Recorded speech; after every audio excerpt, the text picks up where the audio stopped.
ভুলবো না ভোলা যায় নাকি মাহে রমজানের স্মৃতি। ভুলবো না ভোলা যায় নাকি মাহে রমজানের স্মৃতি। এ মাসে কত ফজিলত জানো কি মুসলিম জাতি। ভুলবো না ভোলা যায় নাকি মাহে রমজানের স্মৃতি। পবিত্র কোরআনে কারিমের 2 নম্বর পারার 6 নম্বর পৃষ্ঠা সূরা বাকারার 183 নম্বর আয়াত আল্লাহ রাব্বুল আলামিন বলেন, বিসমিল্লাহির রহমানির রহিম।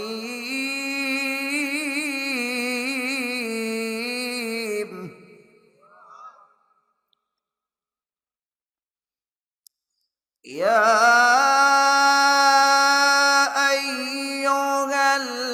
আইয়ুহাল্লাযীনা আমানু কুতিবা আলাইকুমুস সিয়াম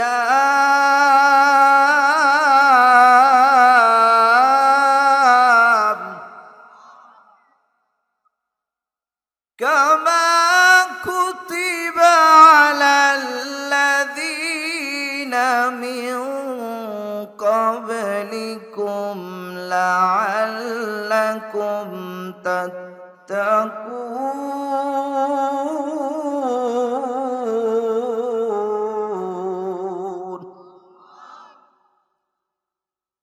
আল্লাহ রাব্বুল আলামিন বলেন, হে ঈমানদারগণ, তোমাদের উপর রোজা ফরজ করা হয়েছে যেরূপ ফরজ করা হয়েছিল তোমাদের পূর্ববর্তী লোকদের উপর। কেন ফরজ করা হয়েছে জানো? যেন তোমরা তাকওয়া অবলম্বন করতে পারো। তাকওয়া কি জিনিস, তাকওয়া কাকে বলে জানার দরকার আছে না নাই? জয় বলেন, আছে না নাই? তাকওয়া এটি আরবি একটি শব্দ, বেকায়াতুন থেকে মুশতাক। এর শাব্দিক অর্থ মুক্তি, নিষ্কৃতি, ভয়, ভীতি ইত্যাদি। শরীয়তের পরিভাষায় তাকওয়া বলা হয় আল্লাহর ভয় অন্তরে জাগ্রত রেখে রাসূলুল্লাহ সাল্লাল্লাহু আলাইহি সাল্লামের সুন্নত তরিকায় নিজের জীবন পরিচালিত করা। জোরে বলেন আল্লাহু আকবার। আল্লাহ পাক আমাদেরকে তাকওয়া অর্জন করার তৌফিক দান করুন, সকলে বলি আমিন। খলিফাতুল মুসলিমিন হযরত ওমর হযরত উবাই ইবনে কাব রাদিয়াল্লাহু তাআলা আনহুকে বলেন, আপনি একটু তাকওয়া সম্পর্কে ব্যাখ্যা করেন। হযরত উবাই ইবনে কাব রাদিয়াল্লাহু তাআলা আনহু বলেন, আপনি কি কখনো কাঁটা ঘেরা পথ অতিক্রম করেছেন? হযরত ওমর বলেন, হ্যাঁ করেছি। হযরত উবাই ইবনে কাব বলেন, তখন আপনি কি করেছেন? হযরত ওমর বলেন, রে উবাই ইবনে কাব, তখন আমি খুব সতর্কতার সাথে সেই পথ অতিক্রম করে এসেছি।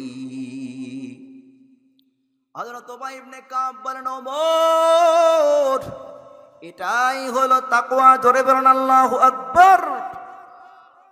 তাকওয়া খুব সতর্কতার সাথে নিজের জীবন পরিচালিত করতে হবে যাতে করে পদস্খলন না ঘটে। আর যদি পদস্খলন ঘটেই যায়, আমাদের কাছ থেকে যদি গুনাহের কাজ প্রকাশ পেয়ে যায়, সাথে সাথে তওবা করতে হবে একজনের কাছে। তিনি কে? জোরে আওয়াজ দিয়ে বলেন, তিনি কে? খলিফাতুল মুসলিমিন হযরত ওমর তার শাসন আমলে ছদ্মবেশে ঘুরে ঘুরে প্রজাদের অবস্থা অবলোকন করতেন। সুবহানাল্লাহ। নেতা যদি হতেই হয়, হযরত ওমরের মতো নেতা হও। আওয়াজ দিয়ে বলেন ঠিক কিনা?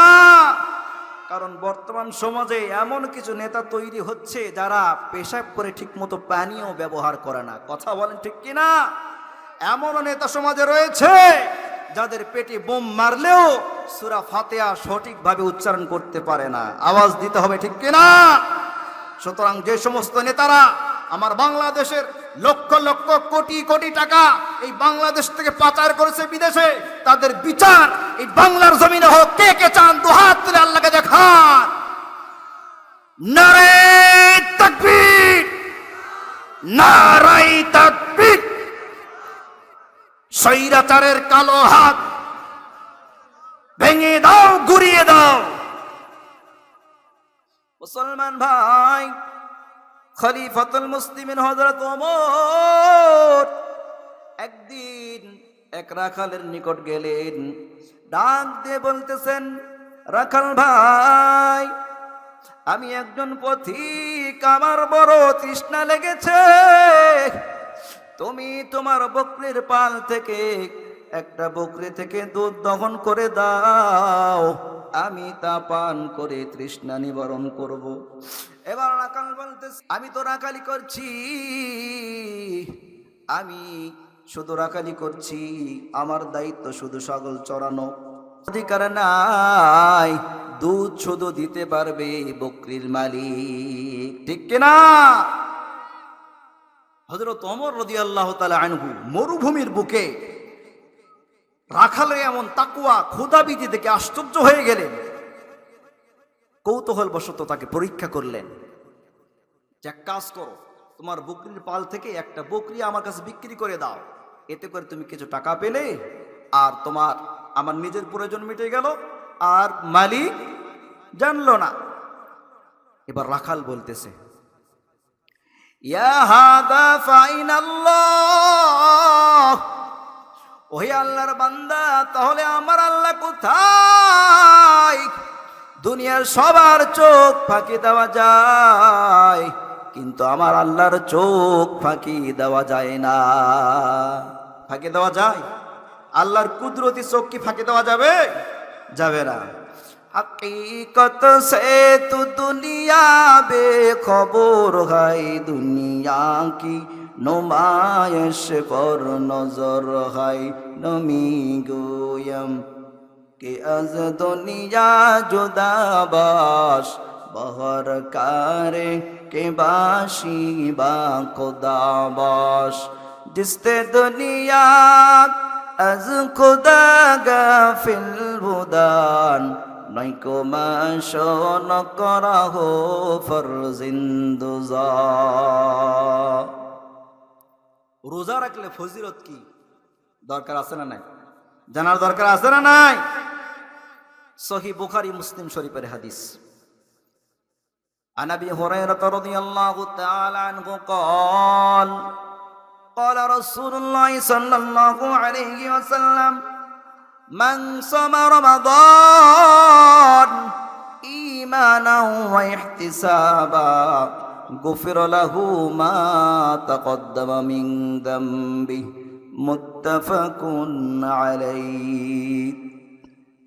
হযরত আবু হুরায়রা রাদিয়াল্লাহু তাআলা আনহু থেকে বর্ণিত, নবী করিম সাল্লাল্লাহু আলাইহি ওয়াসাল্লাম ইরশাদ করেন, যে ব্যক্তি ঈমানের সাথে সওয়াবের আশায় রমজানের রোজা রাখবে, আল্লাহ রাব্বুল আলামিন তার অতীতের সব গুনাহগুলো মাফ করে দিবে।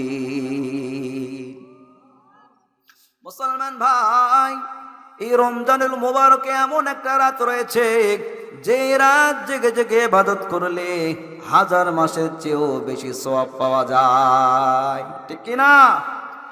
আল্লাহ রাব্বুল আলামিন বলেন, লাইলাতুল কদরি খায়রুম মিন আলফি শাহর, লাইলাতুল কদর হাজার মাস অপেক্ষা উত্তম। সুবহানাল্লাহ। রমজানুল মুবারকের শেষ দশকে লাইলাতুল কদর, একটা রেয়া রাত জেগে জেগে যদি আমরা ইবাদত করতে পারি, আল্লাহ পাক হাজার মাস ইবাদত করার চাইতে বেশি সওয়াব দান করবেন। কথা বলেন ঠিক কিনা? আম্মা জান আয়েশা সিদ্দিকা রাদিয়াল্লাহু তাআলা আনহা জিজ্ঞেস করলেন, ইয়া রাসূলুল্লাহ, আমি যদি লাইলাতুল কদর পেয়ে যাই তাহলে আমি কি করব? জানার দরকার আছে না নাই? জয় বলেন, আছে না নাই?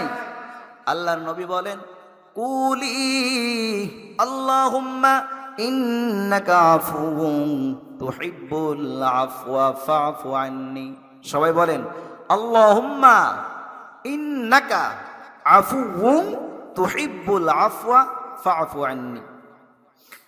রব্বুল আলামিন, তুমি পরম ক্ষমাশীল, তুমি ক্ষমা করা পছন্দ করো, কাজে আমাকে মাফ করে দাও। এই রাত জাগলে ইবাদত করলে ফজিলত কি, সওয়াব কি? রাসূল করিম সাল্লাল্লাহু আলাইহি সাল্লাম হাদিসে পাকে ইরশাদ করেন, قال رسول الله صلى الله عليه وسلم من قام ليلة القدر إيمانا واحتسابا غفر له ما تقدم من ذنبه رواه البخاري। নবী করিম সাল্লাল্লাহু আলাইহি ওয়াসাল্লাম ইরশাদ করেন, যে ব্যক্তি লাইলাতুল কদরে রাত জেগে জেগে ইবাদত করবে, আল্লাহ রাব্বুল আলামিন তার সারা জীবনের সব গুনাহগুলো মাফ করে দিবেন। ভুলবো না ভোলা যায় নাকি মাহে রমজানের স্মৃতি, ভুলবো না ভোলা যায় নাকি মাহে রমজানের স্মৃতি। এ মাসে কত ফজিলত জানো কি মুসলিম জাতি, ভুলবো না ভোলা যায় নাকি মাহে রমজানের স্মৃতি। আল্লাহ পাক আমাদের সকলকে মাহে রমজান পর্যন্ত পৌঁছে দেন। সকলে বলে আমিন।